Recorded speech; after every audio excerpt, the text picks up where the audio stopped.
আমার সাথে কেন সবসময় এমন হয় তা আমি বুঝি না।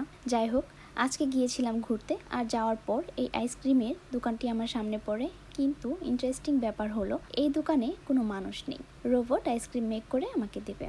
এটা দেখে তো আমি খুবই এক্সাইটেড ছিলাম এবং আমি চলে গেলাম আইসক্রিম কিনতে। আমি প্রথমে পেমেন্ট করে নিয়েছি, আর এটা চাইনিজ টাকায় 15 RMB ছিল। আমি পেমেন্ট করার পর আইসক্রিম রেডি হচ্ছে। আইসক্রিম রেডি করে যখন রোবট আমাকে আইসক্রিমটা দেওয়ার পর আমি ডোরটা খুলতে পারছিলাম না। কিছুক্ষণ টানাটানি করেও যখন খুলতে পারছিলাম না, তখন আমি ভেবেছিলাম আইসক্রিম আর খাওয়া হবে না, এভাবেই থাকবে। কিন্তু না, কিছুক্ষণ পর ফোন হাতে নিয়ে অ্যাপসে ঢুকে টিপাটিপি করছি, কিছুই হচ্ছে না। কোনোভাবেই আমি এই ডোরটা খুলতে পারছি না। 2 থেকে 3 মিনিট এভাবে টাইম ওয়েস্ট করার পর আমি হঠাৎ খেয়াল করে দেখলাম ডোরটা ওপেন আছে। দেন আমি আইসক্রিমটা নেওয়ার জন্য ডোরটা খুললাম। ডোরটা খোলার পর আমি এত বেশি এক্সাইটেড ছিলাম যে আইসক্রিমটা নিয়েছি, বাট আইসক্রিম খাওয়ার জন্য যে চামচ নিতে হবে তা ভুলে গিয়েছি।